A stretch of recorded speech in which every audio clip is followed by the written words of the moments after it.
In the wild frontier of the Old West, a rugged cowboy finds his stoic world upended when a woman he once loved reveals a secret that ties their fates together.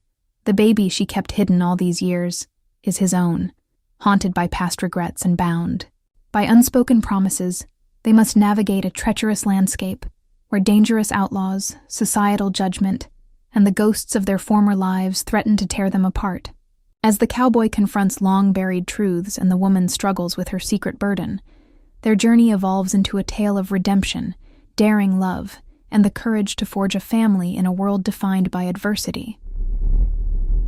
The weathered wooden box sat unopened on Eliza Morgan's lap, its brass hinges tarnished by time.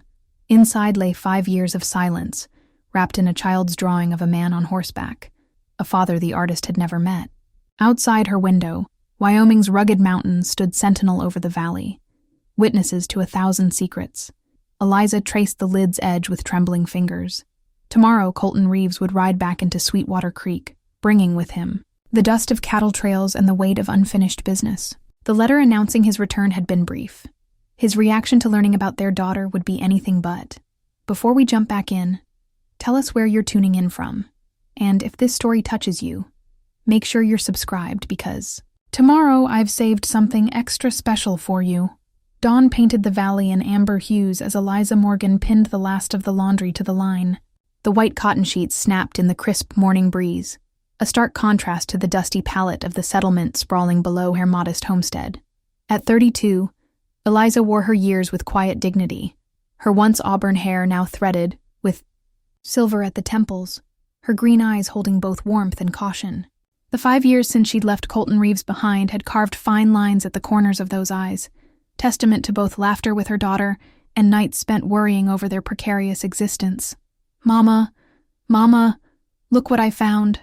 Emma, all of 4 years and 11 months, came barreling around the corner of their small cabin, her dark curls, so like her father's, bouncing wildly against her shoulders.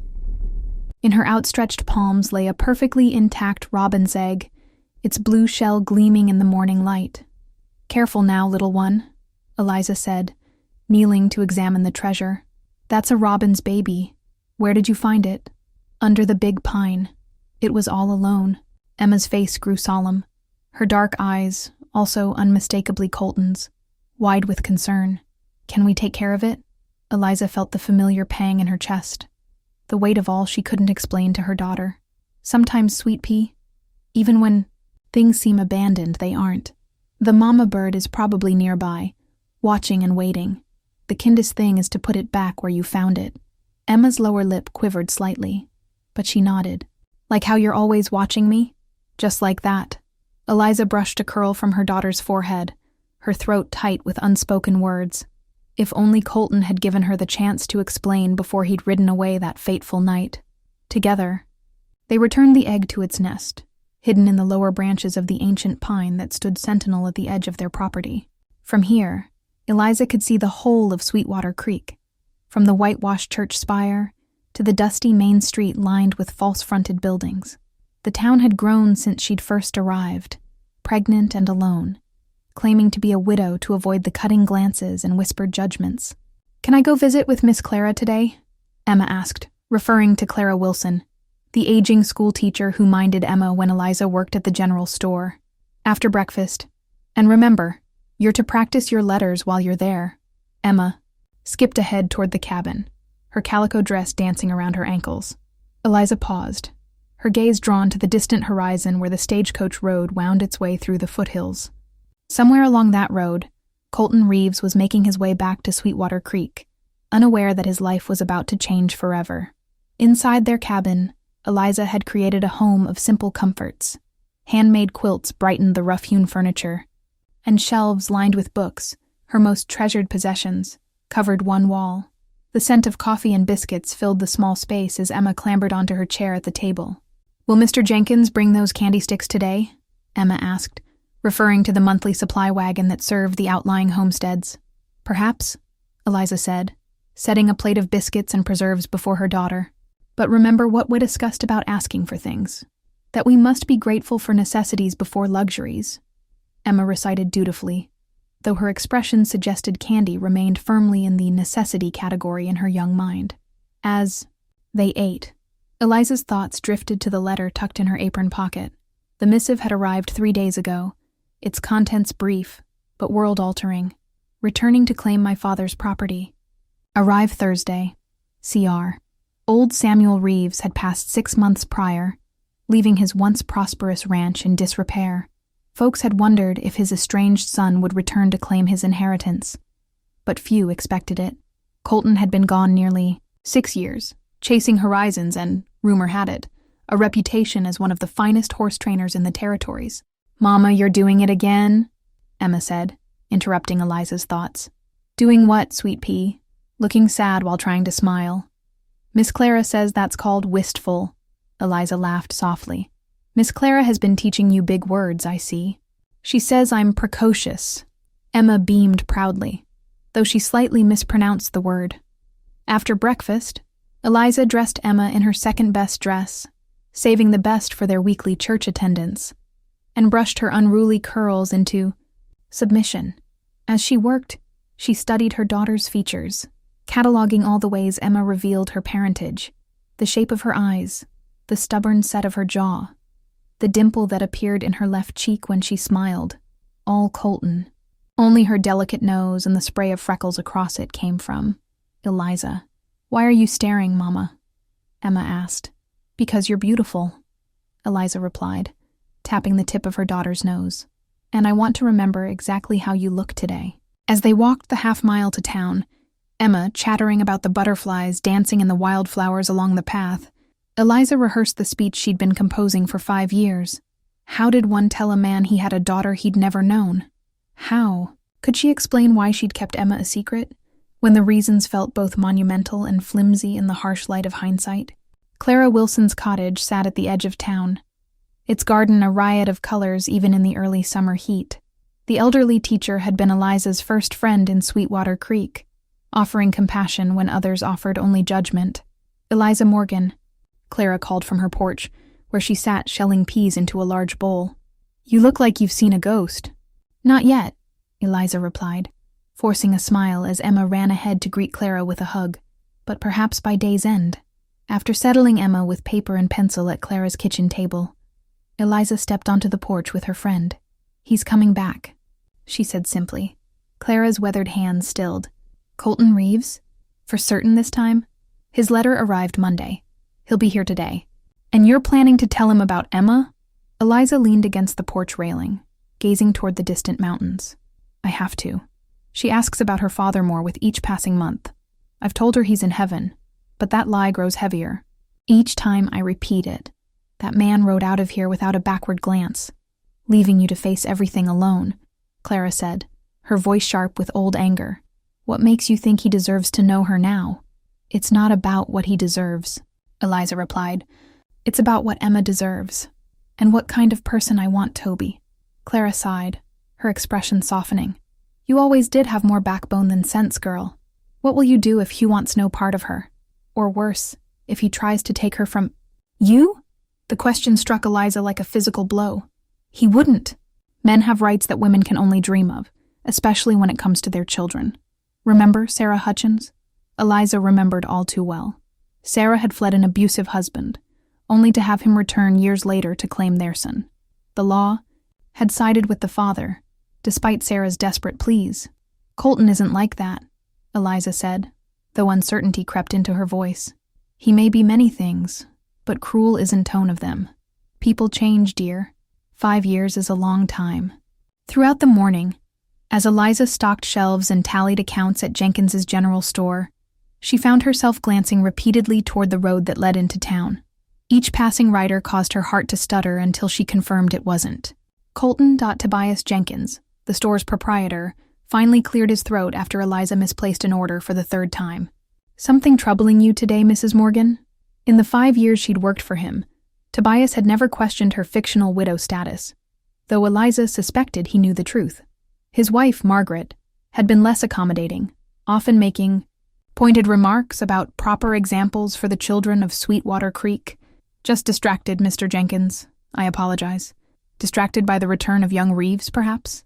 His bushy eyebrows raised knowingly. News traveled fast in small towns. You've heard then. Stage driver mentioned it.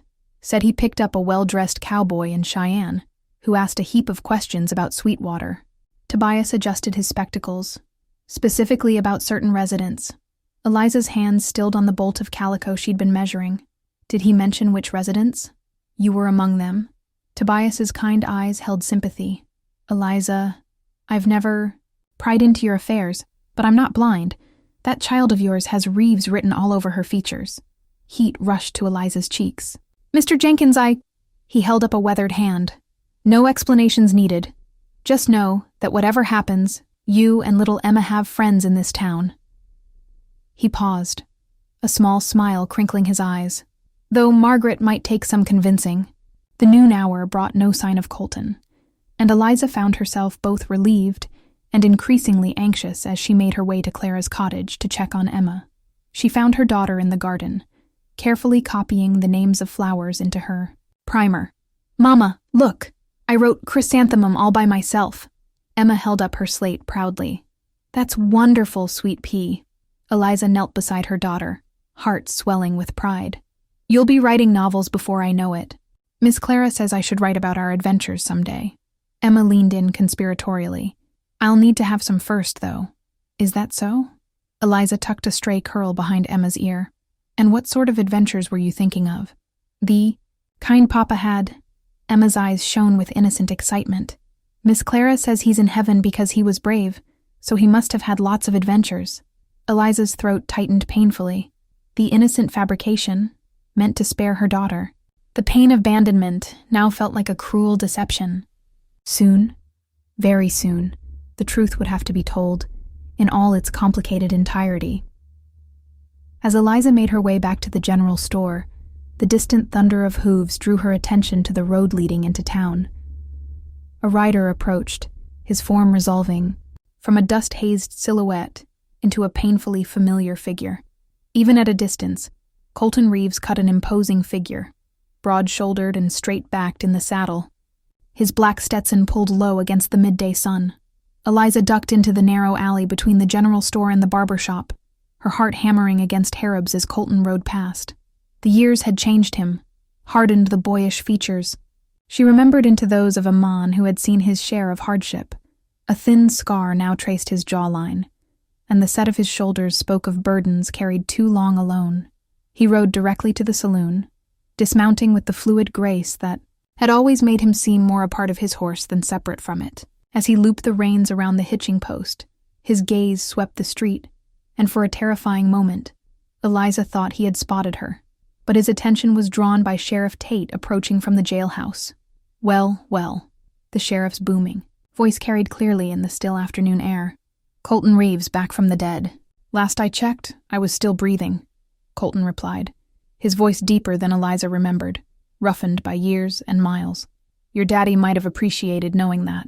A muscle ticked in Colton's jaw, visible even from Eliza's hiding place. My father and I settled our accounts years ago, not according to his deathbed words. Sheriff Tate crossed his arms. Welcome back all the same. Staying long? That depends. Colton's gaze swept the street again. Town's changed. Some things more than others. With a nod that might have been either greeting or dismissal, Colton pushed through the saloon doors, leaving Eliza trembling in. The shadow of the alley. She had always imagined their first meeting, rehearsed it in her mind 1,000 times. But now that the moment approached, words abandoned her. By late afternoon, Eliza had steeled herself for the inevitable confrontation. She gathered Emma from Clara's, deflecting her daughter's curious questions about the stranger's horse tethered outside the saloon, and headed for home. Tomorrow would be soon enough for revelations. But fate, it seemed, had other plans. They were halfway up the path to their cabin when the sound of approaching hoofbeats made Eliza turn. Colton sat astride his bay, his expression unreadable as he took in the scene before him. Eliza, her hand protectively on Emma's shoulder, standing before the modest cabin that represented everything she had built without him. Eliza. Her name on his lips was both greeting and accusation. Colton. She managed to keep her voice steady, even as Emma pressed against her skirts, suddenly shy in the presence of the stranger. His gaze dropped to the child, lingering on her features with an intensity that made Eliza's protective instincts flare. But there was no shock in his expression, no dawning realization, only a grim confirmation, as though he had already suspected what he would find. "I think," he said finally, his voice carefully controlled, "that we have some matters to discuss." Emma tugged at Eliza's skirt. "Mama, who is the man?" The question hung in the air between them, laden with 5 years of secrets and unspoken truths. Eliza drew a steadying breath, preparing to speak the words that would change all their lives irrevocably. But Colton spoke first, his voice gentling as he addressed Emma directly. "My name is Colton Reeves," he said, removing his hat in a gesture of respect that belonged to another time, another life. "I'm an old friend of your mother's." Emma studied him with solemn curiosity, her dark eyes, his eyes, taking his measure. "Do you have adventures, like my papa did?" Colton's gaze flickered. To Eliza, a question in the depths of his eyes. "Emma," Eliza said, her voice barely above a whisper, "why don't you go inside and feed Molly?" The old tabby cat was Emma's most devoted companion. With a reluctant nod, Emma disappeared into the cabin, though Eliza had no doubt she would be pressing her ear to the window the moment the door closed behind her. For a long moment, neither spoke. The setting sun cast long shadows across the yard, painting everything in shades of gold and amber. "When?" Colton finally asked, his voice rough with suppressed emotion. "She'll be 5 in August." He did the calculation swiftly. "Right after I left." "Yes. Were you going to tell me?" The question carried the weight of 5 years of silence. Eliza met his gaze steadily. "I'm telling you now." The silence between them stretched taut as a bowstring. Colton remained mounted, as though uncertain whether to advance or retreat. Finally, he swung down from his saddle, tying his horse to the hitching post Eliza had installed years ago when she still kept a mule for plowing. "You knew I was coming back," he said, his voice carefully neutral. "You could have prepared her." "Prepared her for what, exactly?" Eliza crossed her arms, years of practiced restraint threatening to crack. "For a father she's never known? A man who might ride away again as quickly as he appeared?" The accusation struck its mark. Colton's jaw tightened, but he didn't deny it. "I had a right to know, Eliza. You forfeited that right when you left without a backward glance." The words escaped before she could temper them. "I wrote to you 3 times. The letters came back unopened." Confusion flickered across his face. "What letters? Where did you send them?" "To your father's ranch. Where else would I send them?" Colton's expression darkened. "My father never mentioned any letters." "Of course he didn't." Eliza laughed, a brittle sound. "Samuel Reeves made his feelings about me quite clear. I was never good enough for his precious son, just the daughter of a failed shopkeeper, with nothing to offer but trouble." The cabin door creaked open a fraction, Emma's curious face appearing in the gap. Eliza and Colton fell silent, both acutely aware of their audience. "Why don't you come inside?" Eliza finally offered, her voice softening. "We can discuss this like civilized people." Colton hesitated, then nodded, following her into the cabin he'd never seen. His gaze swept the modest interior, taking in the handcrafted furniture, the shelf of books, the rag rugs covering the plank floor, all evidence of the life Eliza had built without him. Emma hovered near the small kitchen table, Molly purring in her arms. "Mama, can I offer our guests some lemonade? Like you taught me when company comes?" The simple question, so innocent, so divorced from the tension filling the room, momentarily broke the spell. Eliza managed a smile. "That would be very kind, sweet pea." With careful dignity, Emma set Molly down and fetched a glass from the cupboard, filling it from the earthenware pitcher on the table. She approached Colton with solemn formality, offering him the drink with both hands. "Thank you, Miss..." He paused, looking to Eliza. "Emma," she supplied. "Emma Grace Morgan." A flicker of something, pain perhaps, crossed Colton's features, at the use of Eliza's surname instead of his own. He accepted the glass from Emma with a slight bow. "Thank you, Miss Emma. That's mighty kind." Emma beamed at the formal address, clearly delighted to be treated like a grown lady. "You're welcome, Mr. Reeves." She studied him with undisguised curiosity. "Your horse is beautiful. Does he have a name?"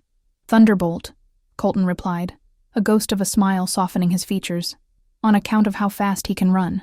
Faster than the wind? Emma's eyes widened. Just about. Colton sipped the lemonade, his gaze never leaving the child's face, drinking in every detail, every expression that might tell him more about the daughter he'd never known he had.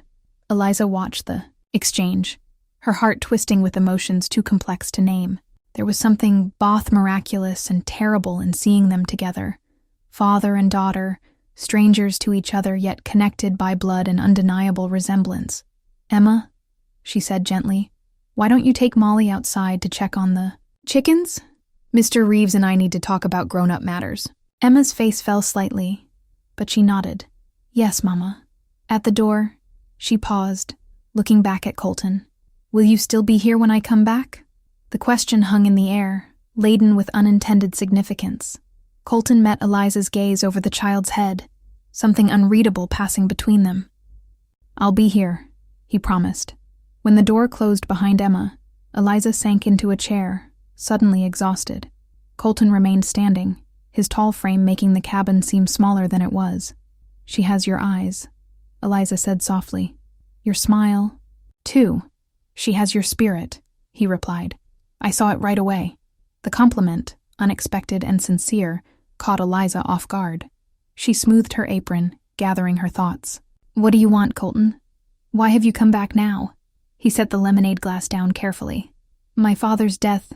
I know about Samuel. The whole town knows. But you could have sent a lawyer to handle the estate. You didn't need to come yourself." Colton ran a hand through his dark hair, a gesture so familiar it made Eliza's chest ache with remembered intimacy. "The ranch is nearly worthless now.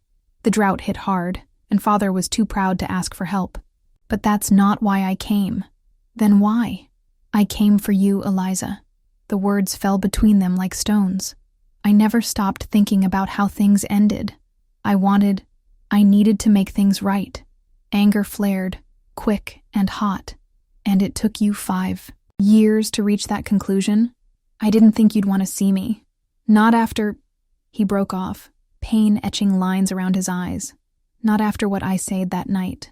The memory rose unbidden. A summer storm, rain lashing the windows of Samuel Reeves's ranch house, angry words hurled like weapons, accusations of betrayal when Colton had found Eliza in what appeared to be an intimate conversation with his rival, James Caldwell, her protestations of innocence falling on deaf ears. And finally, the ultimatum. "Choose me or leave." "You didn't give me a chance to explain," Eliza said, the old hurt still sharp. "You saw what you wanted to see and made your judgment." "I was a fool," Colton admitted, his voice rough, young and full of pride. "By the time I cooled down enough to listen, you were gone. And you decided not to follow," she finished. "For him, not to find out where I'd gone, or why I'd left without a fight. You, who claimed to love me more than life itself." A muscle ticked in his jaw. "I did love you, more than was wise, yet not enough to trust me." She stood, needing to move, to put space between them. "And now you expect, what exactly? Forgiveness? A chance to play father to a child who doesn't even know you exist?" "I expect nothing," he said quietly, "but I'm asking for a chance. To know my daughter. To make amends, if that's possible."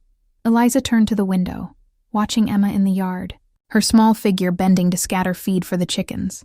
She believes her father is dead, a hero who had great adventures before going to heaven. Her voice caught.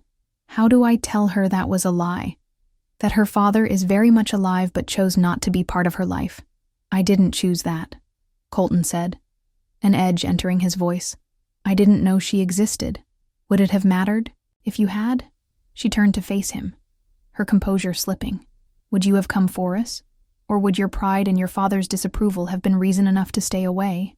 The accusation hung between them, unanswerable. Outside, Emma's laughter drifted through the open window as she chased a butterfly around the yard, oblivious to the life-altering conversation happening inside. "I can't change the past," Colton finally said. "God knows I would if I could. But I'm here now, and I want to do right by her, by both of you." "And how do you propose to do that?" Eliza asked, weariness seeping into her bones. "You can't simply walk into her life and announce yourself as her father. It would confuse and hurt her. Then we'll take it slowly. Let her get to know me first. He took a step toward her, hesitating when she stiffened. I'm not asking you to forgive me overnight, Eliza. Just to give me a chance to earn my place in her life. In yours, if that's even possible. Before she could respond, a commotion outside drew their attention. Emma's voice, high with excitement, called out, "Mama, Ryder's coming." Eliza moved to the window, Colton close behind her. 3 men on horseback approached along the path from town, their manner unhurried, but purposeful. The lead rider, his face shadowed by a wide-brimmed hat, raised a hand in greeting as he spotted Emma watching from the yard. "Do you know them?" Colton asked, his body tensing. Eliza shook her head, a flicker of unease passing through her. "No, but Sweetwater has grown. They could be new to town."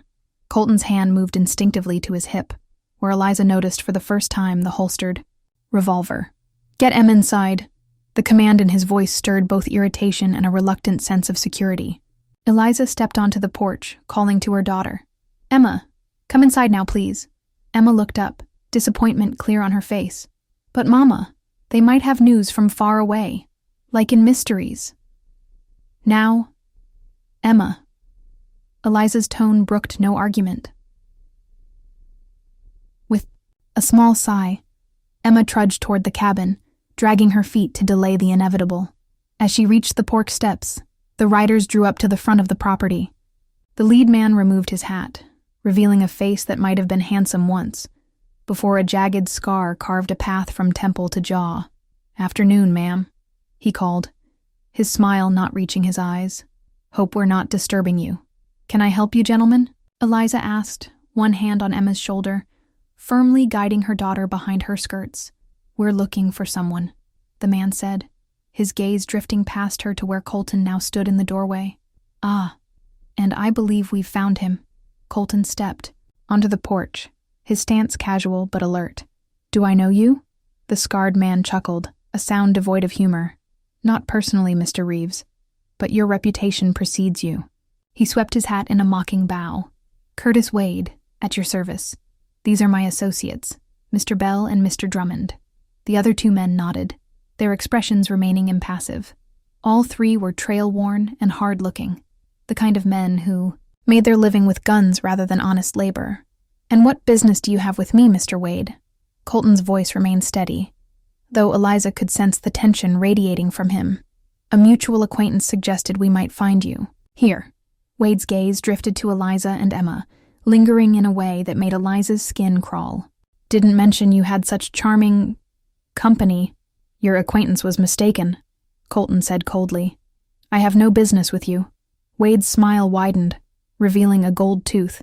"Oh, but you do, Mr. Reeves. You most certainly do." He settled, his hat back on his head.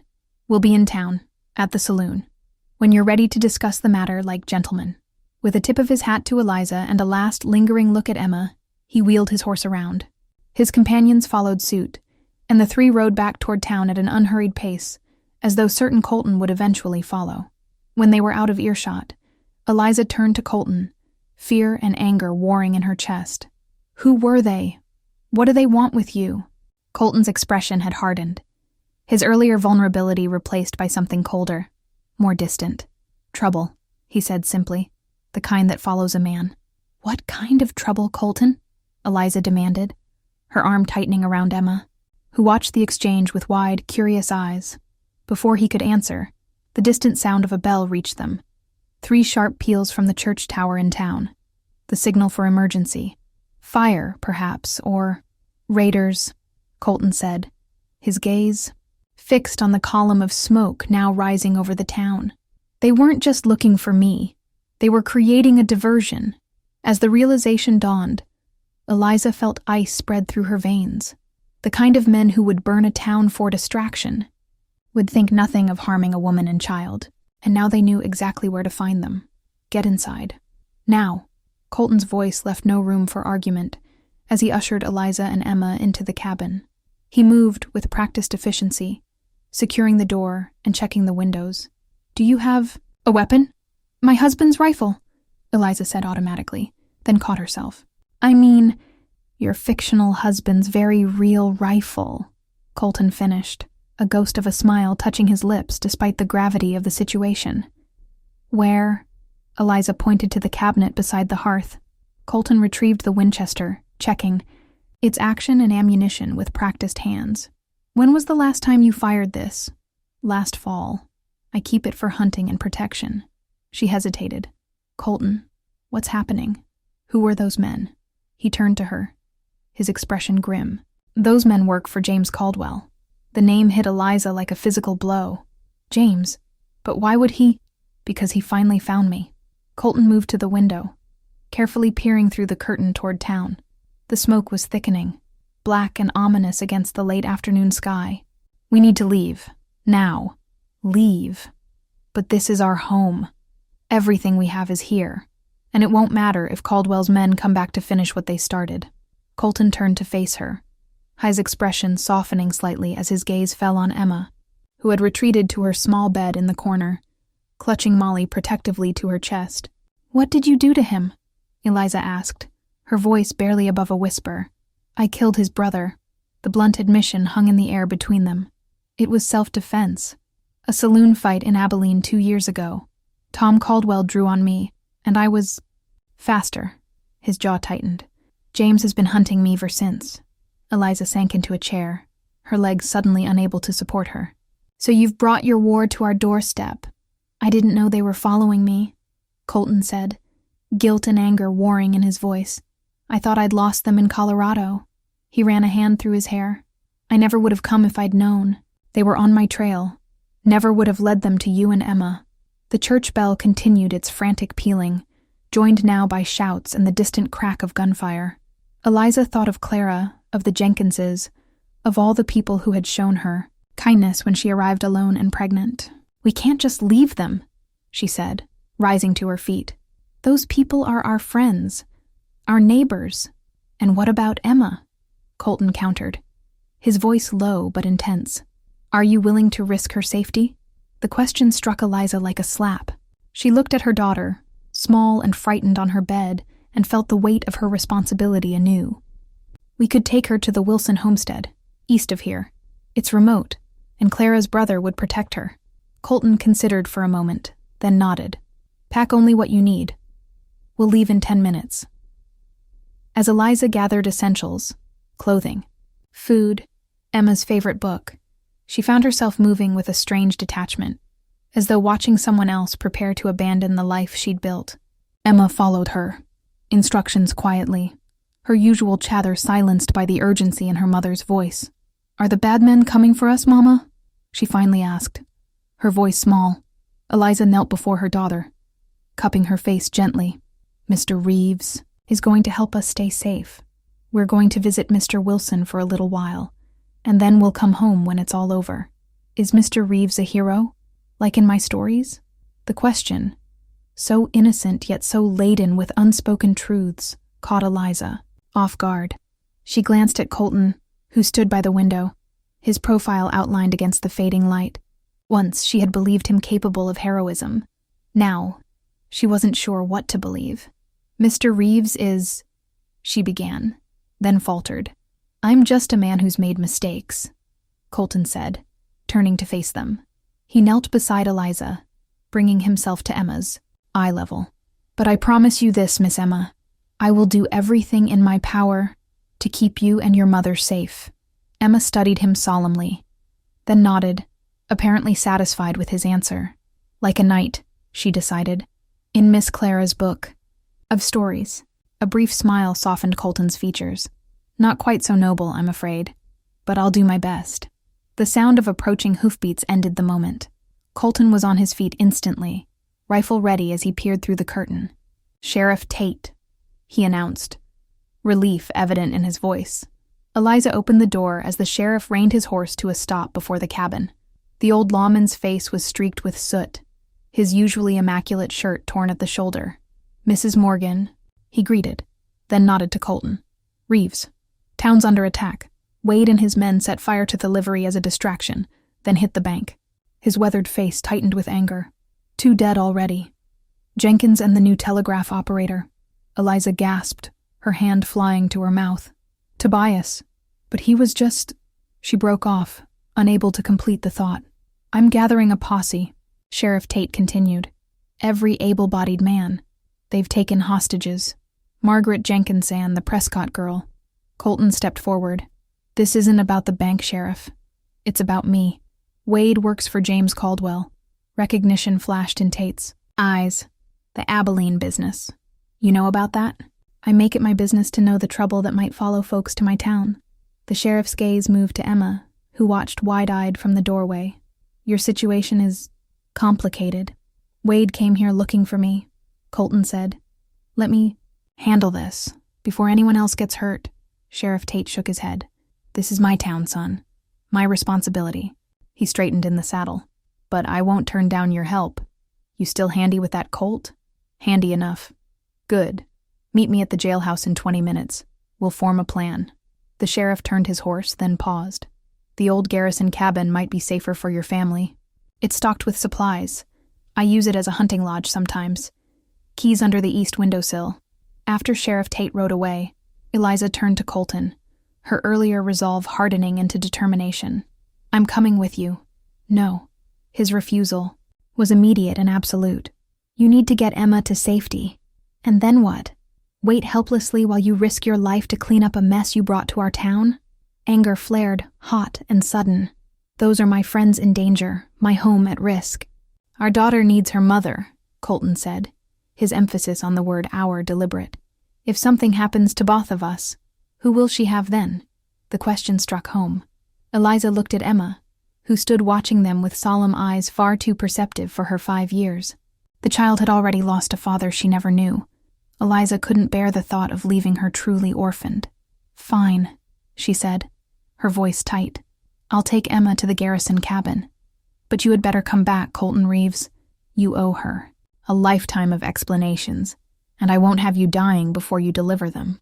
A ghost of a smile touched his lips. Yes, ma'am.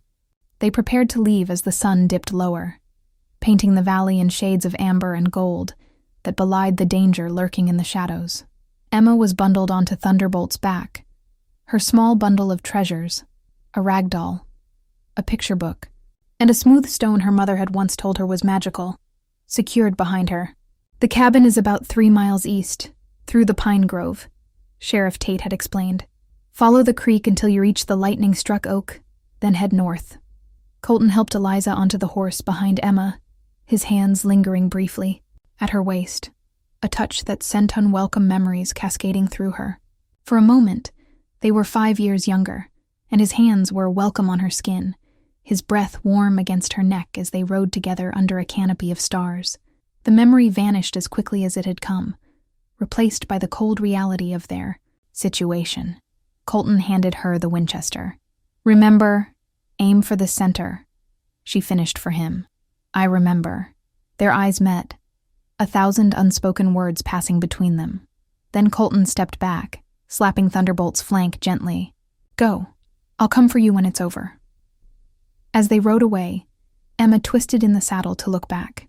Mama, she said, her voice small against the gathering dusk. Mr. Reeves looks sad. Eliza tightened her arms around her daughter, unable to find words that would make sense of a world suddenly turned upside down. Behind them, Colton stood watching until they disappeared into the trees, a solitary figure against the backdrop of a burning town. The garrison cabin was more substantial than Eliza had expected, a solid structure of chinked logs with a stone chimney and sturdy shutters. True to Sheriff Tate's word, the key lay beneath the east windowsill, wrapped in oilcloth to protect it from the elements. Inside, the cabin smelled of pine and wood smoke, with a faint undertone of the tobacco the sheriff favored. A single room contained a stone hearth, a rough-hewn table with 2 chairs, a narrow cot, and shelves stocked with supplies, dried beans, coffee, jerky, and ammunition. It's like an adventure, Mama, Emma declared, her initial fear giving way to excitement as she explored their temporary shelter. Like in my books. Yes, sweet pea, Eliza agreed, forcing a smile she didn't feel. A grand adventure. As darkness fell, Eliza lit a small fire in the hearth, carefully shielding it from view with a blanket hung over the window. The crackle of Flames and Emma's soft breathing as she finally succumbed to sleep were the only sounds in the stillness of the night. Eliza sat by the window, Winchester across her lap, straining to hear any approach over the gentle susurration of pine boughs in the night breeze. Her thoughts turned inevitably to Colton, to the man he had become in the years of their separation. There was a hardness to him now, a wariness that hadn't been there before. Yet she had glimpsed moments of the Colton she'd known, in his gentle manner with Emma, in the flash of his smile, in the way his eyes still sought hers when he spoke of important matters. She thought of James Caldwell, the man whose brother Colton had killed. Caldwell had been a suitor once, persistent, despite her clear preference for Colton. He had cornered her that fateful night, his proposal more demand than request, his hands gripping her arms with bruising force when she refused. Colton had stumbled upon them and misinterpreted everything, his jealousy flaring hot and bright. The argument that followed had driven the final wedge between them, and now Caldwell was back, his grievance against Colton providing the perfect opportunity for revenge against both of them. A twig snapped in the darkness outside, yanking Eliza from her reverie. She tensed, rifle at the ready, her breath caught in her throat. Another sound, the deliberate placement of a boot on the wooden porch. Not Colton, who would have called out to identify himself. Emma stirred on the cot, mumbling in her sleep. Eliza moved silently to her daughter's side, placing a gentle hand over the child's mouth. Emma's eyes flew open, startled but instantly alert as she registered her mother's warning finger pressed to her lips. The door handle turned slowly, the metal components rasping softly against each other. Eliza raised the Winchester, aiming at the center of the door as it began to swing open. A hulking silhouette filled the doorway, momentarily backlit by the rising moon before stepping into the cabin's shadows. "Mrs. Morgan," a voice drawled. Curtis Wade, the scarred man from earlier. "Isn't this cozy?" "Get out," Eliza commanded, her voice steadier than she felt, "or I'll put a bullet through you." Wade chuckled, seemingly unconcerned by the rifle aimed at his chest. "Now, that's not very hospitable. And here I've come all this way to deliver a message." He took another step forward, and Eliza's finger tightened on the trigger. "Not another step. The message is from Mr. Caldwell," Wade continued as though he hadn't heard. "He says it's time to settle old debts." His gaze drifted to Emma, who pressed against Eliza's side, eyes wide with fear. "Starting with what Reeves holds most dear. James Caldwell has no quarrel with my daughter," Eliza said, ice forming in her veins. "Oh, but he does," Wade replied, his scarred face twisting into a grotesque parody of a smile. "He has a quarrel with anything that matters to Reeves. And from what we've seen today, you and the little one matter quite a bit." He lunged suddenly, faster than his bulk would suggest possible. The Winchester roared in the confined space, their port, deafening. Wade staggered, clutching his shoulder, but didn't fall. With a growl of rage, he charged forward. Eliza swung the rifle like a club, catching him across the temple. He reeled back, blood streaming from the gash. Butte recovered quickly. His hand shot out, wrenching the weapon from her grasp and sending it clattering to the floor. "Run, Emma!" Eliza shouted, placing herself between Wade and her daughter. "Into the trees! Go now!" Emma darted for the door, small and swift as a shadow. Wade made to follow, but Eliza launched herself at him, clawing at his face, aiming for his eyes. He backhanded her with brutal force, sending her crashing into the table. Stars exploded across her vision, the taste of copper filling her mouth. Through the ringing in her ears, she heard Emma scream, a high, terrified sound that cut through the night like a blade. Forcing herself to her feet, Eliza staggered to the door, her vision blurring from the blow. Outside, the clearing was awash in silver moonlight. Wade had Emma by the arm, the child struggling fiercely against his grip. His other hand reached for the knife at his belt. "Let her go!" Eliza screamed, desperation lending her strength as she hurled herself down the cabin steps. A shot rang out, echoing through the pines. Wade jerked, a look of surprise crossing his face before he crumpled to the ground, releasing Emma as he fell. The child ran to Eliza, who gathered her into her arms, shielding her from the sight of the man twitching in his death throes. From the tree line emerged a figure, revolver still raised and smoking in the cool night air. Colton moved forward cautiously, keeping his weapon trained on Wade until he was certain the man was dead. "Are you hurt?" he asked, his voice tight with barely controlled fury as his gaze swept over them both, seeking signs of injury. "We're all right," Eliza assured him, though her head pounded where Wade's blow had landed. "How did you find us?" "I followed Wade," Colton replied, holstering his weapon. "Sheriff Tate and his men have Caldwell and the others cornered at the saloon. I slipped away when I realized Wade wasn't with them." His expression darkened. "I should have known he'd come after you first." Emma clung to Eliza, trembling but silent, her eyes huge in her pale face, as she stared at Wade's motionless form. Colton noticed her gaze and quickly moved to block her view, kneeling before her. "It's over now, Miss Emma," he said gently. "You're safe." To Eliza's surprise, Emma released her death grip on her skirts and flung herself into Colton's arms. "You came back," she sobbed, her small body racked with delayed terror. "Like you promised." Colton's face registered shock, then a profound tenderness as he enclosed the child, his child, in a protective embrace. "I'll always come back for you," he murmured into her hair, his eyes meeting Eliza's over Emma's head. "Both of you." The promise hung in the night air, as tangible as the scent of gunpowder and as fragile as the trust beginning to form between father and daughter. Eliza watched them, her heart a battleground of conflicting emotions. Relief for their safety, residual fear from the attack, anger at the danger Colton had brought into their lives. And beneath it all, a treacherous flicker of something she wasn't ready to name. "We need to move," Colton said, gently disengaging from Emma's embrace. "Wade might have had partners." "Where will we go?" Eliza asked, suddenly bone-weary. "We can't stay here, and we can't go back to town until we know it's safe."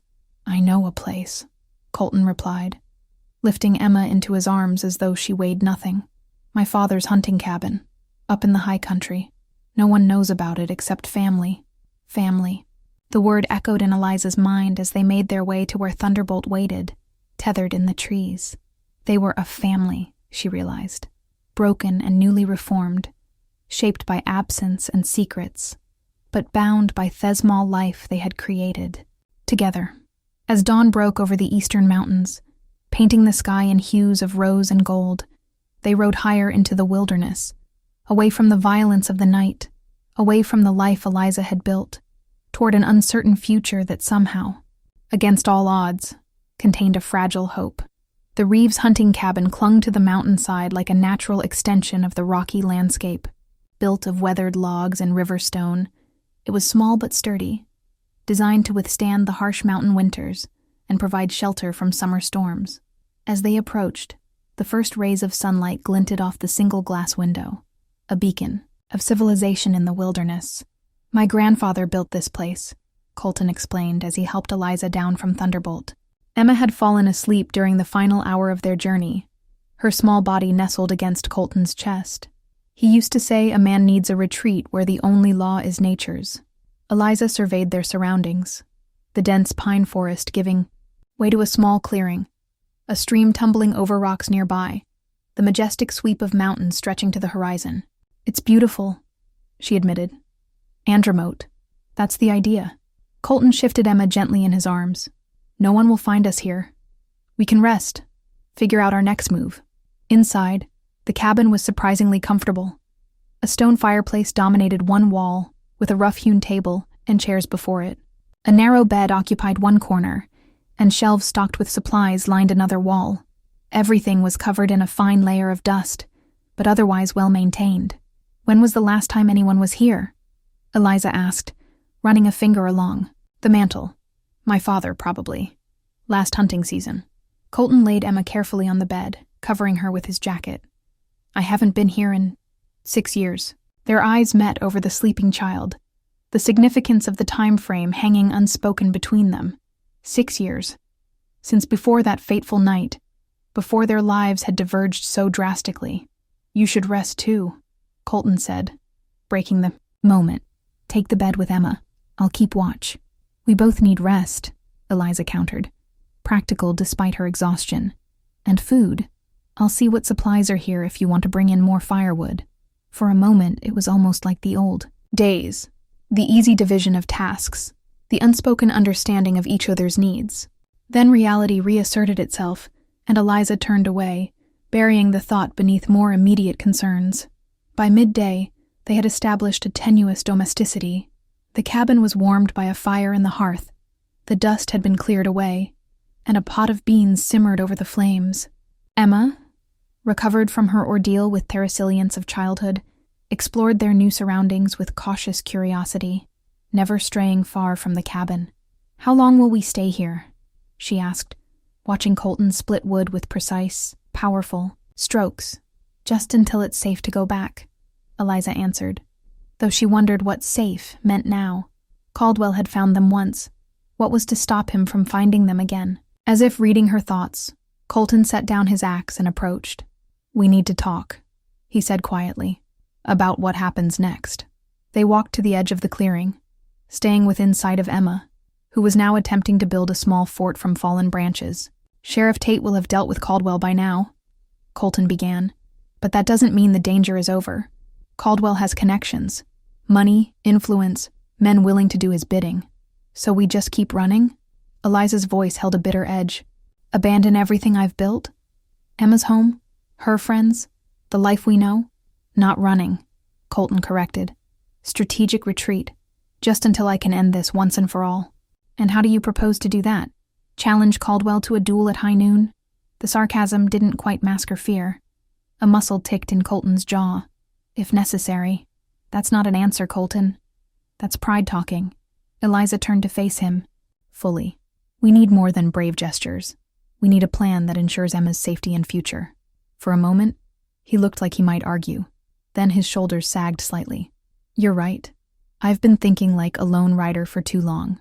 He glanced at Emma, his expression softening. "What do you suggest?" The question caught Eliza off guard.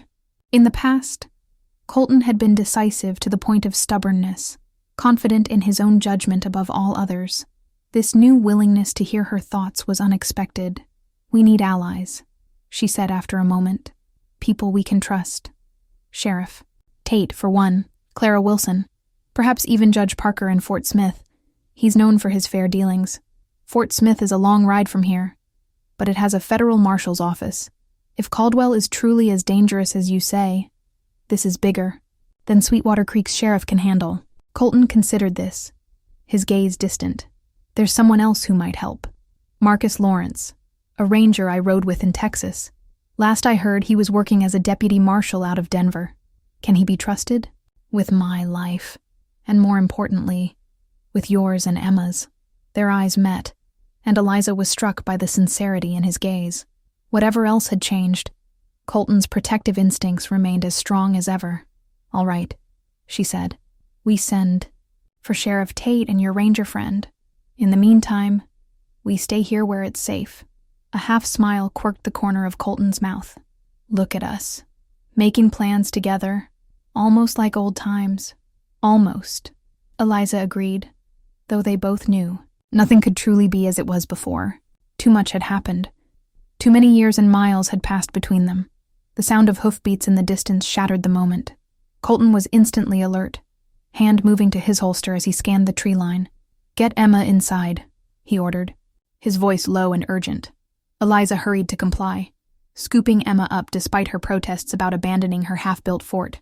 Inside the cabin, Colton barred the door and positioned himself by the window, revolver ready. "Is it the bad men again?" Emma whispered, her earlier bravado giving way to fear as she pressed against Eliza's side. "We don't know yet, sweet pea," Eliza answered honestly, "but Mr. Reeves will protect us." The hoofbeats grew louder, then stopped. A moment of tense silence followed, broken by a familiar voice calling out, "Reeves? You in there?"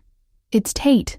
Relief flooded through Eliza as Colton, visibly relaxed, though he didn't immediately lower his weapon. "Show yourself, Sheriff," he called back. Sheriff Tate stepped into the clearing, hands held visible at his sides. He was alone, his horse tethered among the trees. "Just me," he confirmed. "No posse, no deputies." Colton unbarred the door, still, maintaining a cautious stance as the sheriff approached. "How did you find us?" "Followed your trail," Tate replied simply. "Not many places a man would go with a woman and child in these mountains." He nodded to Eliza as she appeared in the doorway with Emma. "Mrs. Morgan, Miss Emma, glad to see you both safe. What happened in town? Colton asked, holstering his weapon, but maintaining his vigilance. Caldwell? The sheriff's weathered face darkened. Got away. Him and one of his men, fella named Bell. We cornered them at the saloon, but they had hostages. Margaret Jenkins and the Prescott girl. Are they? Alive, thank the Lord. Shaken up something fierce, but no lasting harm done. Sheriff Tate removed his hat, running a hand through his thinning hair. Can't say the same for the town. Liveries half burned down, banks been emptied, and 2 good men are dead. The guilt on Colton's face was plain to see. This is my fault. Partially, the sheriff agreed bluntly. But Caldwell's the one who chose to bring his vengeance to my town. Fixed Colton with a steady gaze. Question is, what are you going to do about it? We were just discussing that, Eliza interjected, stepping forward. Emma remained in the doorway, watching Theodults with solemn attention. We think this requires federal intervention. Marshal's office in Fort Smith or Denver. Sheriff Tate nodded slowly.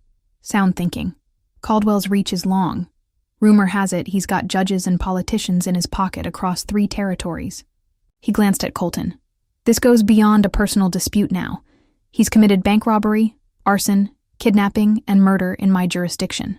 We need to contact Marcus Lawrence, Colton said. He's a deputy marshal out of Denver. Man I'd trust. With my life. I know Lawrence, Sheriff Tate replied, surprising them both. Good man. Straight as an arrow and twice as sharp. He seemed to make a decision. I'll ride to Denver myself. Better than sending a wire that might be intercepted. Thank you, Sheriff, Eliza said sincerely. What about the town in your absence? Deputy Miller can handle things for a spell. He's green, but capable. Sheriff Tate glanced around the clearing. You folks should stay put. This place is as good a hiding spot as any until I return with Lawrence. How long will that take? Colton asked. 4, maybe 5 days if the weather holds. The sheriff replaced his hat. In the meantime, stay vigilant. Caldwell's still out there, and he's not the type to give up easily. After Sheriff Tate departed, a heavy silence fell over the cabin. Emma, sensing the tension, retreated to the far corner with her rag doll, whispering secrets into its cloth ear. It's going to be all right, Colton said, though whether he was trying to convince Eliza or himself wasn't clear. Is it? Eliza couldn't keep the doubt from her voice. Caldwell found us once already. What's to stop him from finding us again? And now we've put Sheriff Tate in danger too. Tate can handle himself. Colton moved to the window, scanning the tree line. And this place is remote enough that we'll have warning if anyone approaches.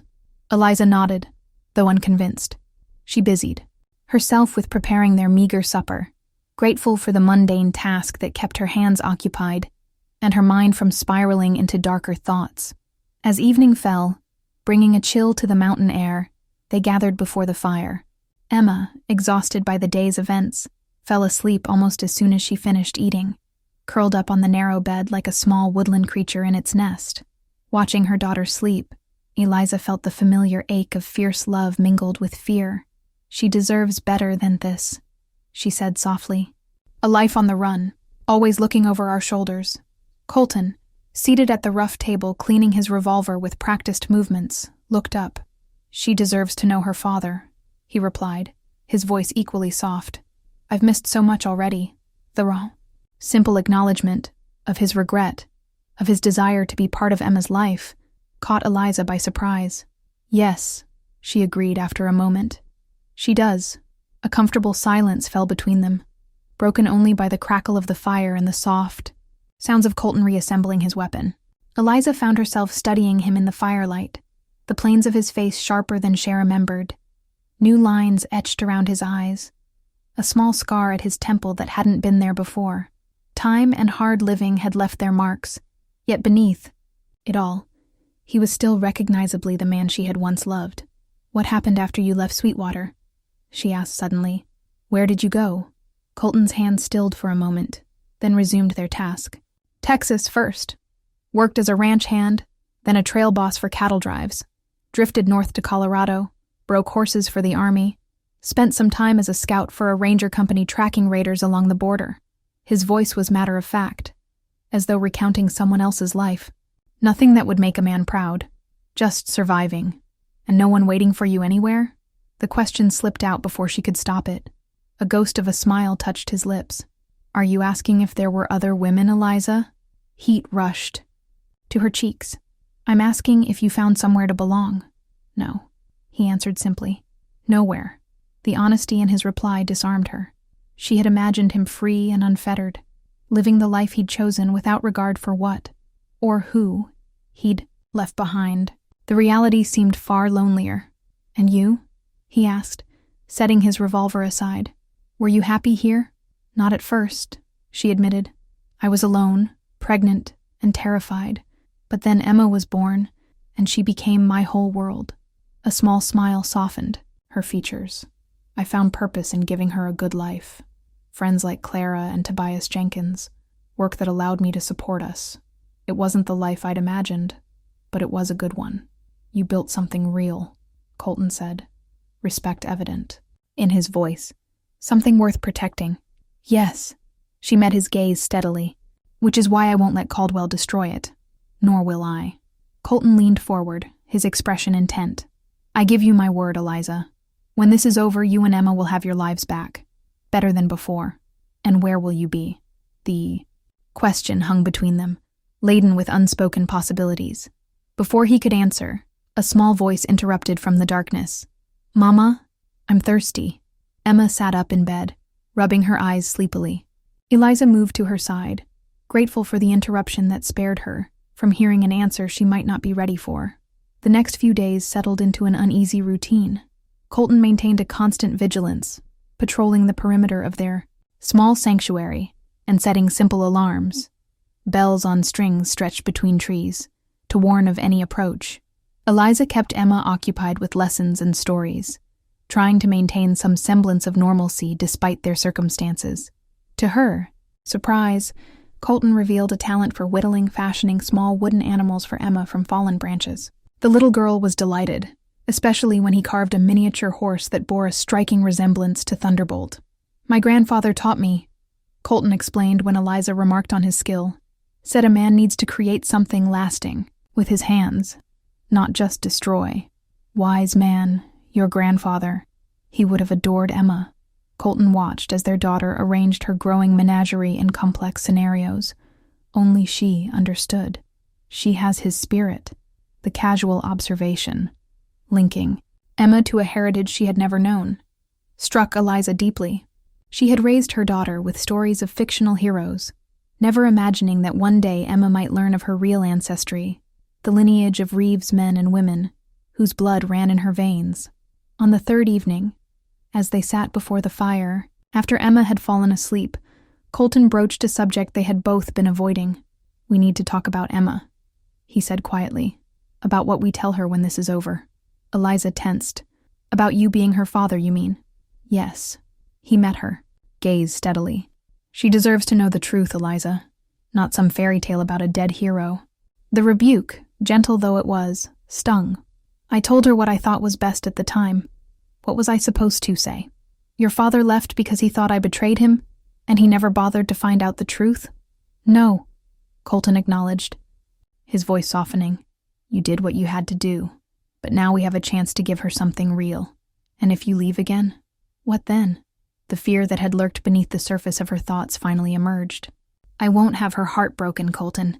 She's already formed an attachment to you. I've noticed," he said, a smile touching his lips. "She has your tenacity and your heart." "Answer the question," Eliza insisted.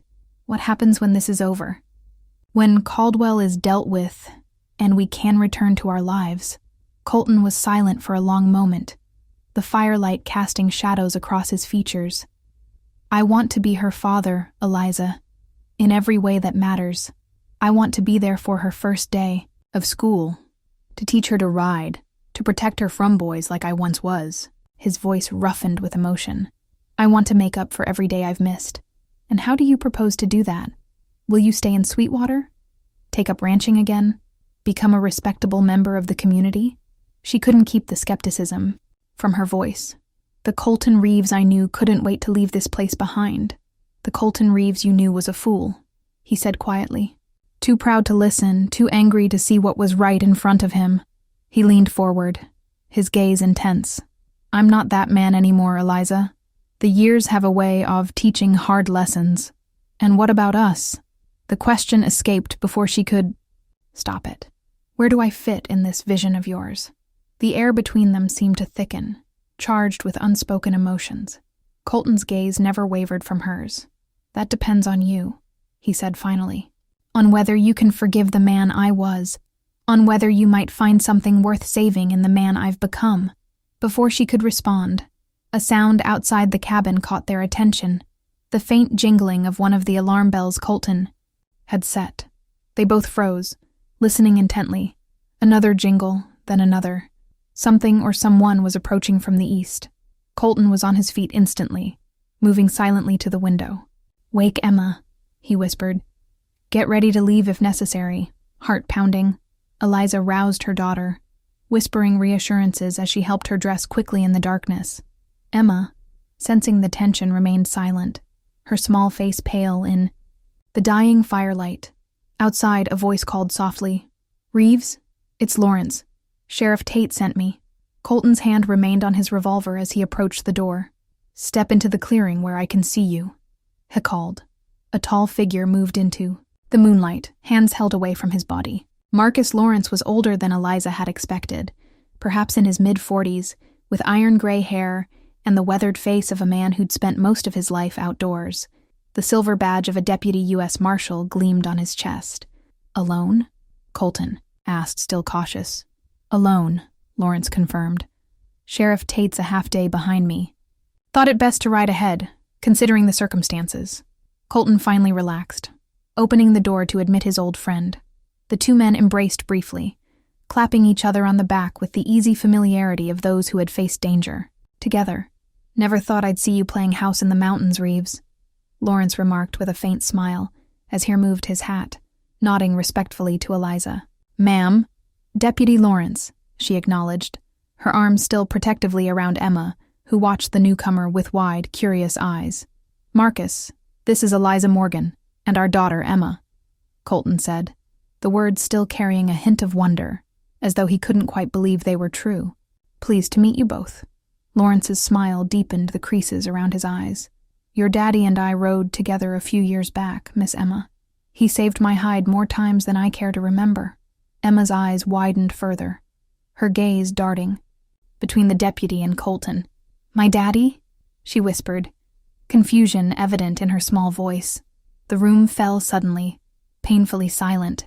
Eliza felt as though the ground had dropped from beneath her feet, leaving her suspended in a moment of terrible revelation.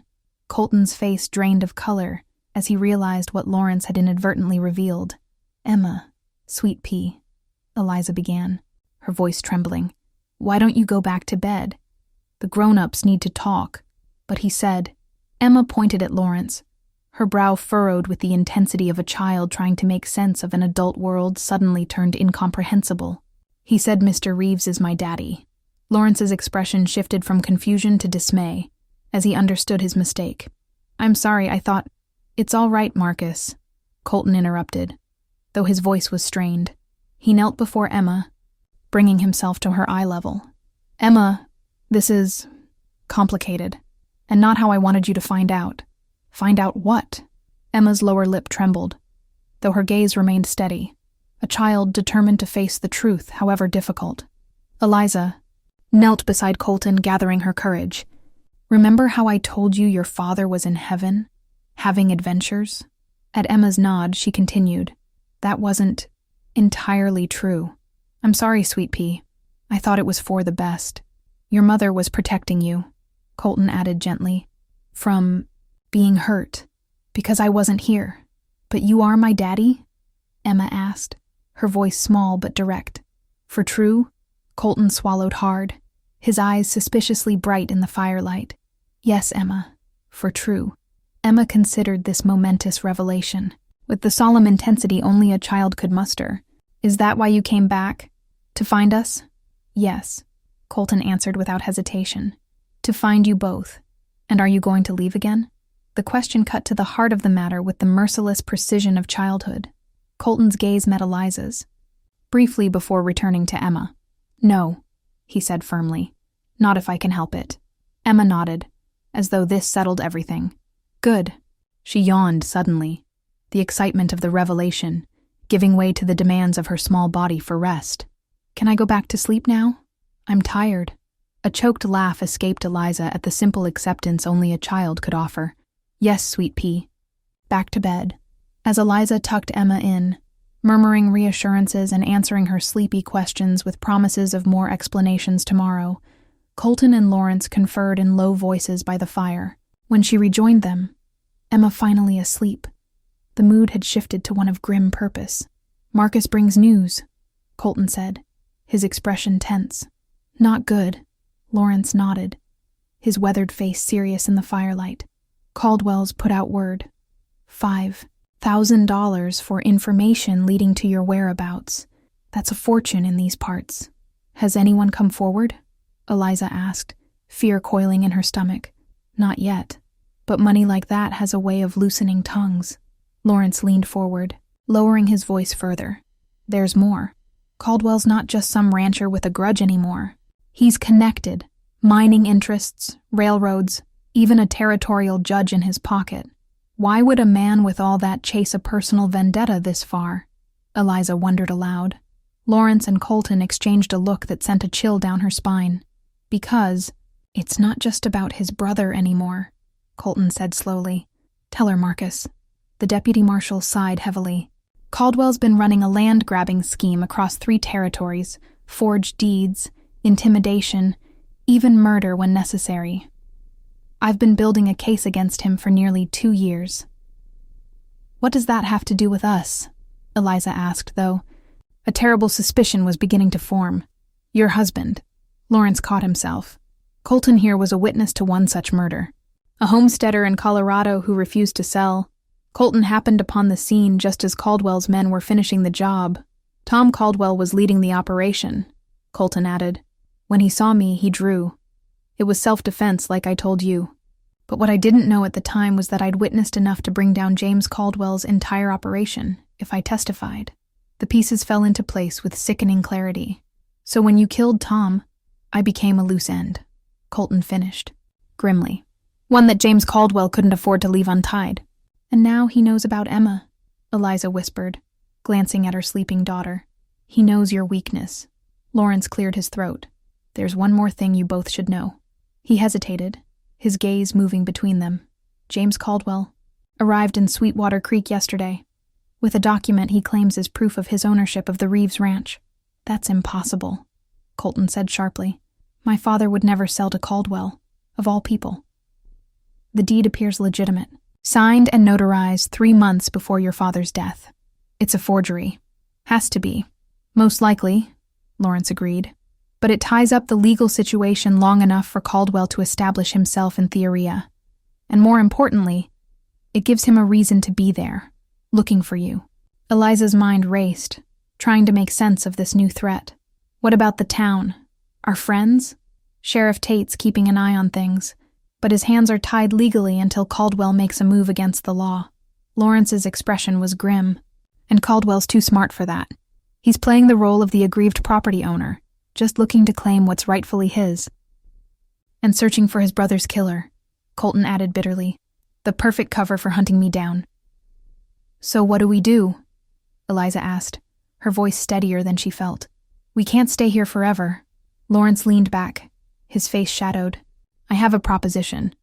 One I've discussed with Sheriff Tate already. What kind of proposition? Colton asked, wariness evident in his tone. We use you as bait, Lawrence said bluntly. Draw Caldwell out. Get him to show his hand in front of witnesses, enough to arrest him on the spot. No. Eliza's refusal was immediate and absolute.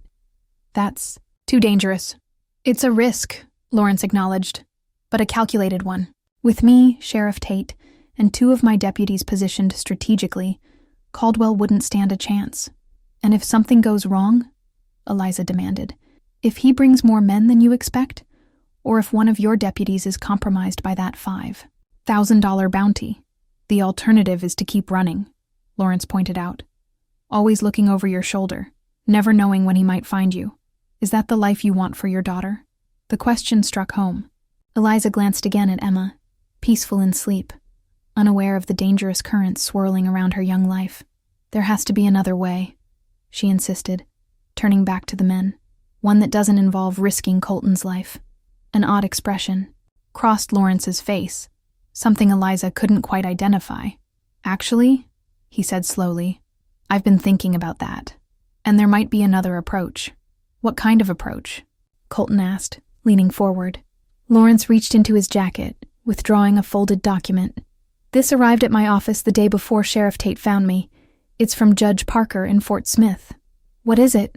Eliza asked, a strange sense of foreboding prickling at the back of her neck. "An arrest warrant," Lawrence replied, unfolding the paper. "For James Caldwell." Hope flared briefly in Eliza's chest. "Then you can arrest him now." "Today." "I could," Lawrence agreed. "But without witnesses willing to testify against him, he'd be free within a week, and then he'd come looking for those who tried to put him away." His gaze fixed on Colton. "I need your testimony. Official. Recorded before a judge." "Of course," Colton said without hesitation. "I'll testify to everything I saw, and I need something else." Lawrence's voice took on a strange, hesitant quality. "Something I'm not proud to ask for." "What?" Colton's wariness had returned. Lawrence set the warrant on the table, his weathered hand resting on it. "I need Mrs. Morgan." "What?" Colton and Eliza spoke in unison, confusion evident in their voices. "Caldwell doesn't know what you look like, Mrs. Morgan. He's never seen you. But he knows you exist, knows about your connection to Colton." Lawrence leaned forward, his expression intent. "If you were to return to town, claiming to have been abandoned by Colton?" "No," Colton interrupted forcefully. "Absolutely not. I won't have Eliza putting herself in danger." "Hear me out," Lawrence insisted. "She returns to town, tells everyone that Colton left her and Emma in the night, that he's a coward who ran at the first sign of trouble. Word would reach Caldwell quickly. And then what?" Eliza asked, her mind racing ahead despite her misgivings. "Then, you let slip that before he left, Colton told you where he'd hidden evidence against Caldwell. Evidence he was planning to take to the federal authorities." Understanding dawned, cold and clear. "You want to use me to lure Caldwell into revealing himself," Eliza said. "With you and Emma under our protection the entire time," Lawrence assured her. "Sheriff Tate and my deputies would never let you out of their sight." "It's too risky," Colton insisted, his jaw set. "I won't allow it." "It's not your decision to allow or disallow," Eliza replied, an edge entering her voice. "It's mine to make." The two men fell silent, watching her with expressions that ranged from concern to calculation. Eliza looked again at their sleeping daughter, thinking of the life they had built in Sweetwater Creek, the friends, the small triumphs, the sense of belonging they had earned through years of honest labor and quiet dignity. "If I do this," she said, slowly, "what guarantees do I have that Emma will be safe?" "Emma will stay with me," Colton said firmly before Lawrence could answer. "In the high country, well away from Sweetwater. I won't risk her safety." Lawrence nodded. "I agree. The child should be nowhere near this operation. Clara Wilson could care for her," Eliza suggested, thinking aloud. "Her brother's place is even more remote than this cabin, and Emma trusts her." "No," Colton insisted. "I need to be with her, to protect her." The fierceness in his voice, the instinctive protectiveness of a father, touched something deep in Eliza's heart.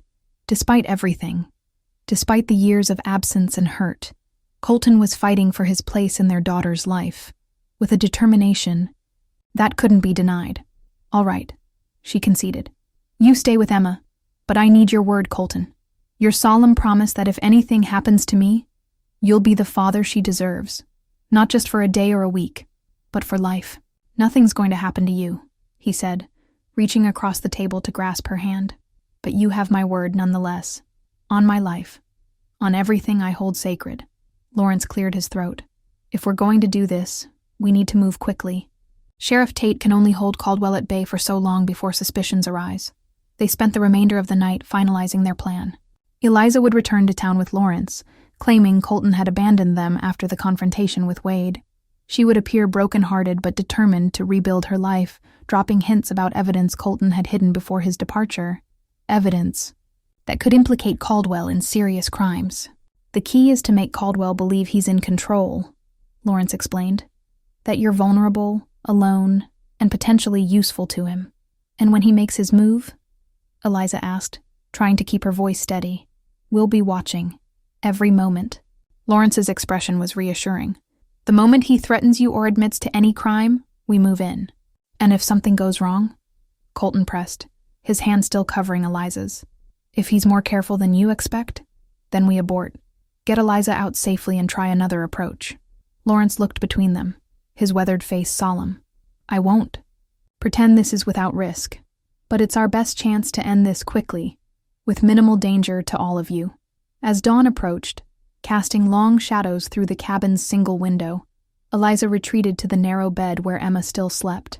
Peacefully, she watched her daughter's face, memorizing every detail, the sweep of dark lashes against rosy cheeks, the small furrow between her brows as she dreamed, the way her mouth puckered slightly with each breath.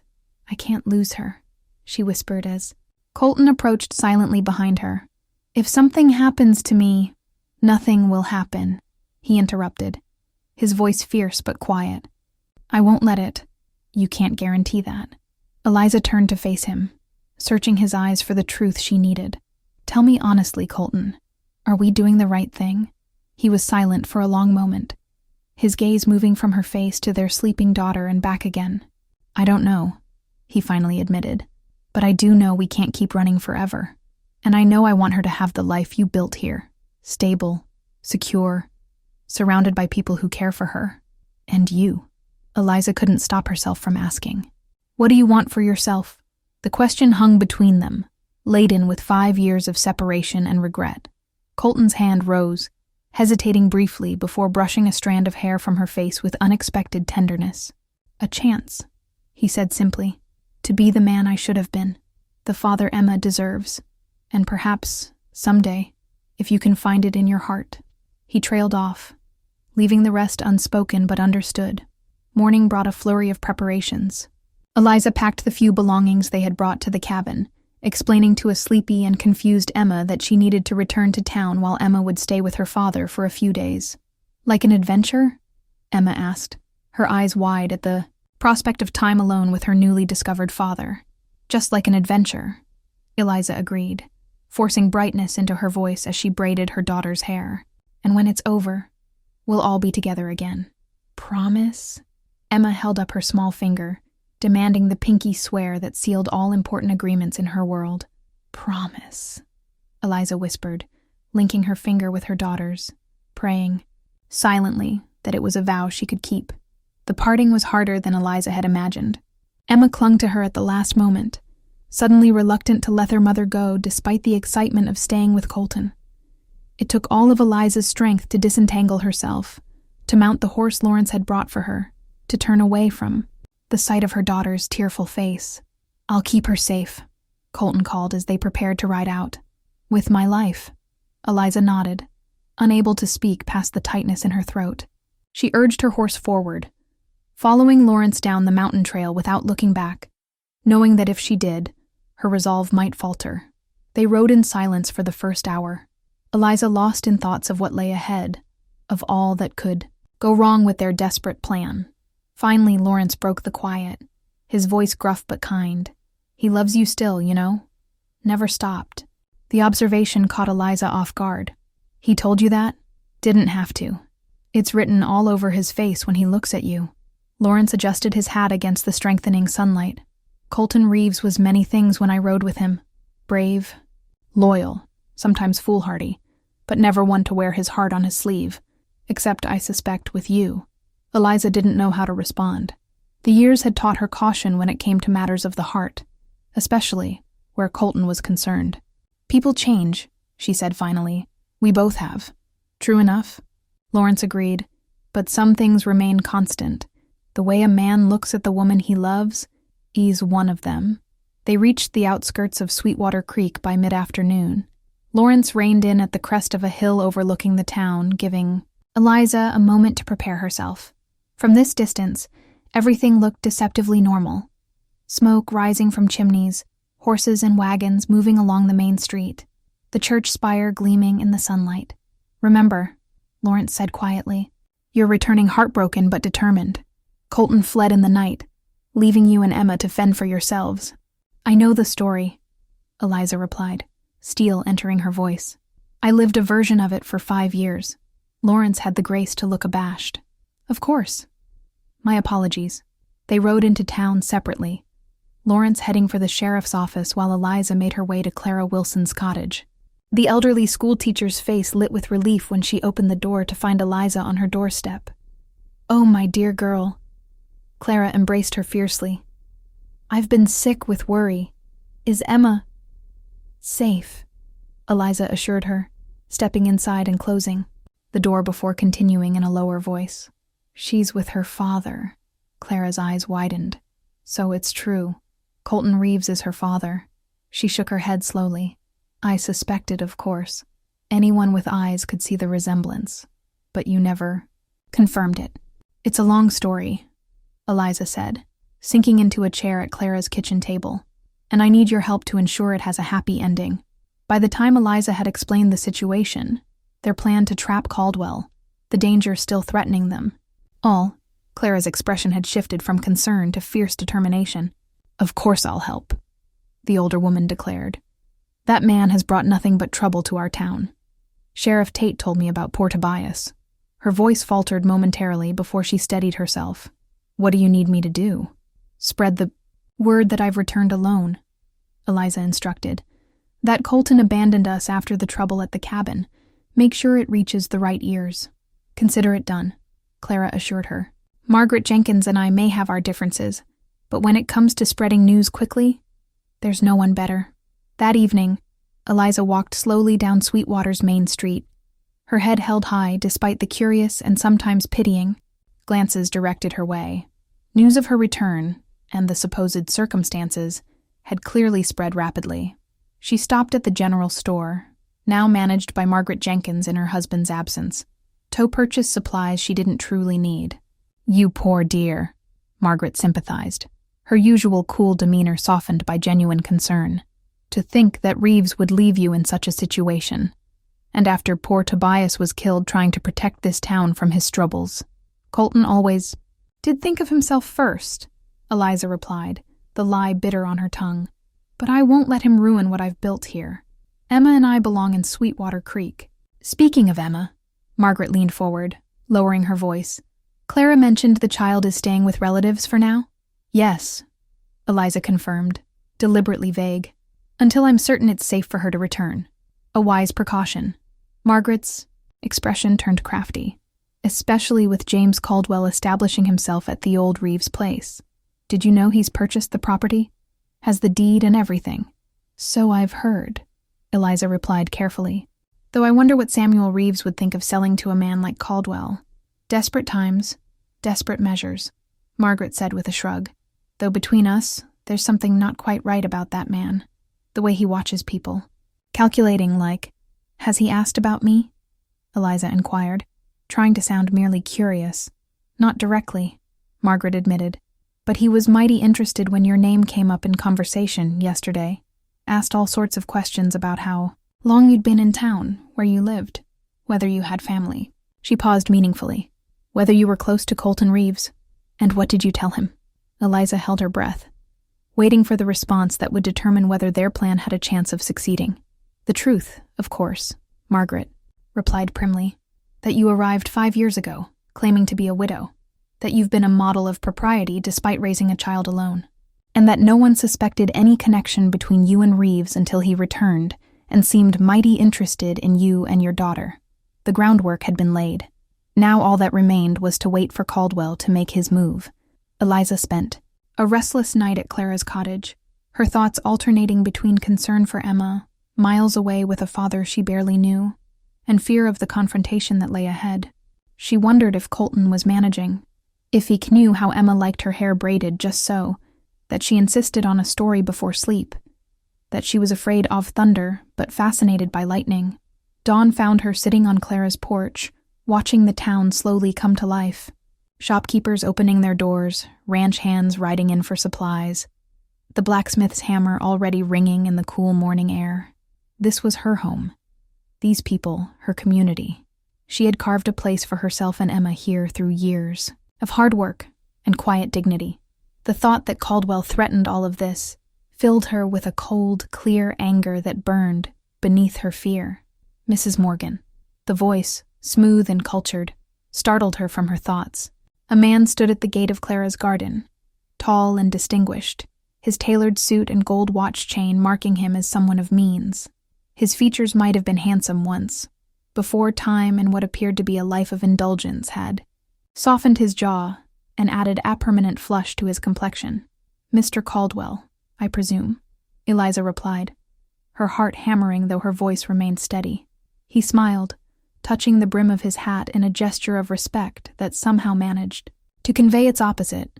"James Caldwell, at your service. I wonder if I might have a moment of your time?" The trap was baited. Now it remained to be seen who would be caught in it. "Please come in," Eliza invited, rising to her feet with a composure she didn't feel. "Clara has gone to the school, but I'm sure she wouldn't mind us using her parlor." Caldwell smiled, a practiced expression that didn't reach his eyes. "Most kind." Inside, Eliza offered him tea, which he declined with a dismissive wave. He seated himself in Clara's best chair without waiting for an invitation, surveying the modest surroundings with barely concealed disdain. "I understand you've had quite an ordeal, Mrs. Morgan," he began, his voice smooth as silk. "Reeves dragging you and your child into his troubles." "My daughter and I have managed," Eliza replied carefully. "As we always have." "Yes, I've heard. You're quite the survivor." Caldwell leaned forward slightly. 5 years alone in a frontier town, raising a child, building a respectable life. Admirable." "Thank you," Eliza said, forcing herself to meet his gaze steadily. "But I doubt you came here to compliment my resilience, Mr. Caldwell." He chuckled, a sound devoid of genuine humor. "Direct. I appreciate that in a woman." He leaned back, absently adjusting his gold cufflinks. "You're right, of course. I came to discuss Colton Reeves." "I have nothing to say about him," Eliza replied, infusing her voice with the bitterness she had once felt.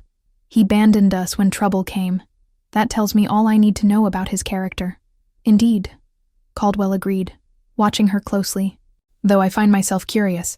A man doesn't typically flee without taking anything of value, particularly a man like Reeves." The bait was dangled before her, and Eliza forced herself to hesitate just long enough to appear reluctant before taking it. He took what mattered to him, his horse, his gun, his freedom. "Nothing else?" Caldwell pressed. "No.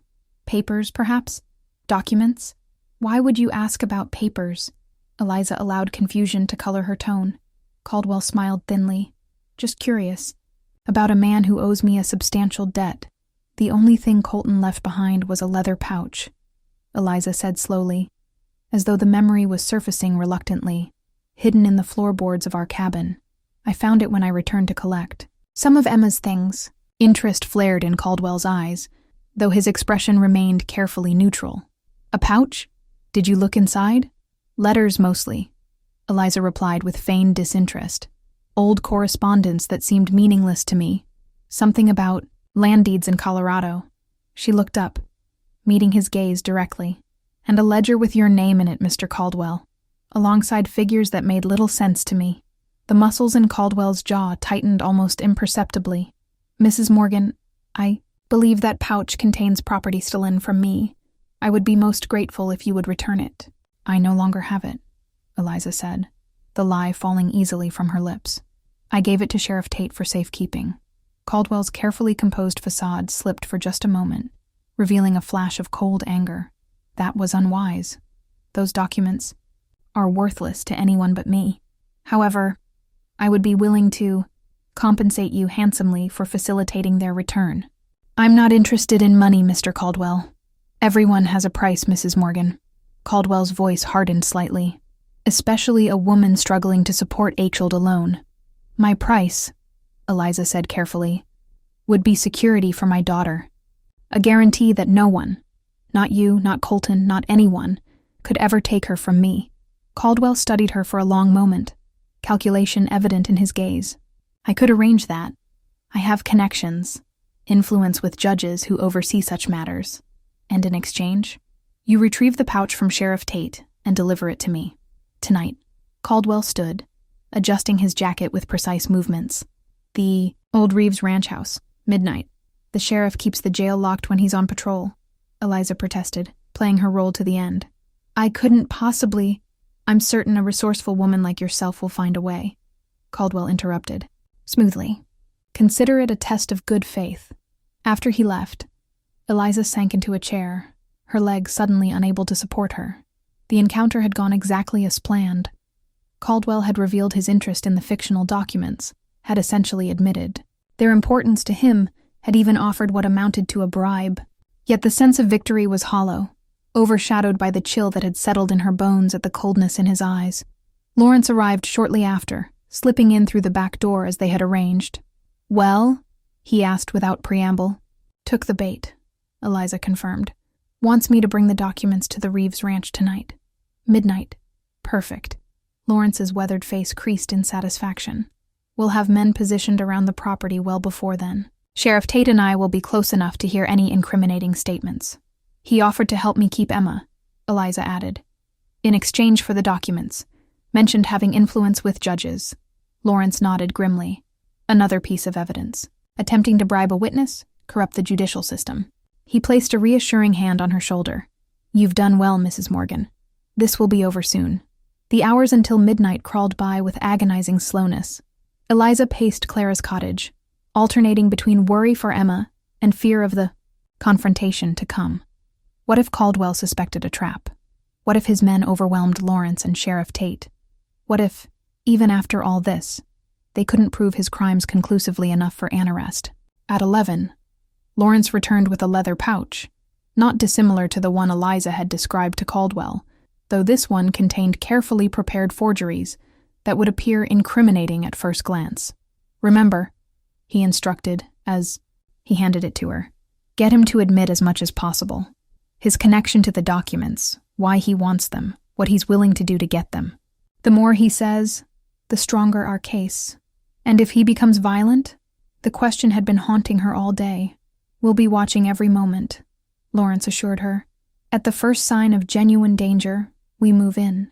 Sheriff Tate arrived as Eliza was preparing to leave, his weathered face grim with determination. Deputy Lawrence filled me in on the plan, he said, checking his revolver with practiced hands. Don't you worry, Mrs. Morgan. That snake Caldwell won't get away this time. The ride to the Reeves Ranch was the longest of Eliza's life. The moon hung low in the sky, bathing the familiar landscape in silvery light that transformed it into something alien and threatening. The leather pouch felt heavy in her saddlebag, a physical reminder of all that was at stake. The ranch house loomed before her, a dark silhouette against the star-strewn sky. Once, this place had held such promise, the future she and Colton might have built together. Now it stood as a monument to broken dreams and bitter memories. Light glowed from a single window as she approached. Eliza dismounted, tying her horse to the hitching post with hands that trembled slightly despite her determination. The porch stairs creaked beneath her weight, familiar sounds from another life. Before she could knock, the door swung open. Caldwell stood framed in the doorway, a glass of amber liquid in one hand. Mrs. Morgan, punctual, another admirable quality. He ushered her inside with exaggerated courtesy. The interior of the ranch house had changed. Samuel Reeves' simple, sturdy furniture replaced with ornate pieces that seemed grotesquely out of place in the frontier dwelling. A fire blazed in the hearth, casting dancing shadows across walls that had once displayed family portraits but now stood bare. Do you have what I asked for? Caldwell inquired, his tone conversational, though his eyes were sharp, assessing. Eliza withdrew the pouch from her coat, holding it just out of his reach. First, I want your guarantee. About Emma. Of course. Caldwell set his glass down, reaching into his jacket to withdraw a folded document. A legal declaration, stating that the child is to remain in your sole custody, regardless of any claims by her biological father. Signed by Judge Hollister of the Territorial Court. He smiled thinly. My gift to you. Eliza took the document, scanning it quickly. The legal language seemed authentic enough, though she had no way to verify its legitimacy. Now, Caldwell said, his voice hardening, the pouch. Why is it so important to you? Eliza asked, maintaining her grip on the leather container. What's in here that's worth bribing a territorial judge? Caldwell's expression darkened. That's not your concern, Mrs. Morgan. I think it is, she countered, finding courage in the knowledge that Lawrence and Sheriff Tate were listening nearby. These documents mention your name alongside transactions in Colorado, land transfers that someone recorded meticulously. Evidence of my business dealings, Caldwell admitted with a dismissive wave. Nothing illegal, I assure you. Then why go to such lengths to recover them? Why send men to burn our town, kill innocent people? A flicker of annoyance crossed Caldwell's features. A regrettable necessity. Your friend Reeves made things more complicated than they needed to be when he killed my brother. This goes beyond revenge for Tom, Eliza pressed. These ledgers, these land deeds, they're evidence of something you don't want brought to light. Very perceptive, Mrs. Morgan. Caldwell's facade of civility slipped, revealing the cold calculation beneath. Those documents, in the hands of federal authorities, could prove inconvenient for my business interests. Certain transactions might appear questionable to those lacking context. Transactions like forcing homesteaders off their land, forging, deeds, murder. Anger flashed in Caldwell's eyes. You understand nothing of what it takes to build an empire in these territories. The weak must make way for the strong. It's the natural order of things. And Tom's death, was that part of the natural order too? My brother was a fool. Caldwell spat, his composure cracking further. Hot-headed, impulsive. He should have simply eliminated Reeves quietly after he witnessed the Colorado incident. Instead, he drew on him in a public saloon, creating witnesses. So you admit it, Eliza said, her voice steady despite the chill that ran through her at the casual way he spoke of murder. The Colorado homesteader. You had him killed because he wouldn't sell his land. He was an obstacle, Caldwell replied coldly. One of many I've removed over the years, as you and your daughter will be if you don't hand over that pouch immediately. The threat hung in the air between them, naked and undeniable. Eliza's fingers tightened on the leather pouch. As she took an instinctive step backward. You won't touch my daughter, she said, her voice low and fierce. Caldwell smiled, a predator's expression. My dear Mrs. Morgan, I won't have to. There are so many tragic accidents that can befall a child. A fever that turns suddenly fatal, a fall from a horse, a drowning in a shallow creek. He extended his hand. The pouch, now. I think you've said quite enough, Caldwell. The voice from the doorway startled them both. Eliza turned to find not Lawrence or Sheriff Tate, but Colton, his revolver leveled steadily at Caldwell's chest. Reeves, Caldwell acknowledged, his surprise quickly masked by a veneer of calm. This is an unexpected pleasure. Step away from her, Colton commanded, his voice cold as steel. You're making a mistake, Caldwell warned, though he complied, moving deliberately toward the fireplace. I have been positioned throughout the property. One signal from me. Your men have been detained, Colton interrupted, along with your associate Bell. It's over, Caldwell. A flicker of uncertainty crossed Caldwell's face, quickly replaced by calculation. Come now, Reeves. We're businessmen. Surely we can reach an accommodation that benefits us both. The only accommodation I'm interested in is seeing you face a judge for what you've done. Caldwell's hand moved suddenly, reaching behind the mantelpiece. Before Eliza could cry out a warning, he had withdrawn a small derringer, aiming it directly at her heart. Drop your weapon, he ordered Colton, or she dies where she stands. For a heartbeat, time seemed suspended in the ranch house. Colton's revolver remained steady, though Eliza could see the muscle ticking in his jaw, the only sign of his internal struggle. Caldwell's derringer, small but deadly at this distance, didn't waver from her heart. Don't do it, Colton, she said, softly. Emma needs her father. Something flickered in Caldwell's eyes. Calculation, perhaps, or a flicker of triumph. Listen to her, Reeves. Be sensible. The sudden crash of the door flying open startled them all. Sheriff Tate and Deputy Lawrence burst into the room, weapons drawn. Drop it, Caldwell, Lawrence shouted. It's over. In that fraction of a second when Caldwell's attention was divided, Eliza acted on instinct. She struck his arm upward, the derringer, discharging harmlessly into the ceiling.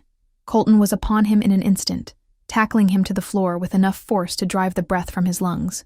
James Caldwell, Lawrence announced formally as he handcuffed the gasping man. You're under arrest for conspiracy to commit murder, extortion, fraud,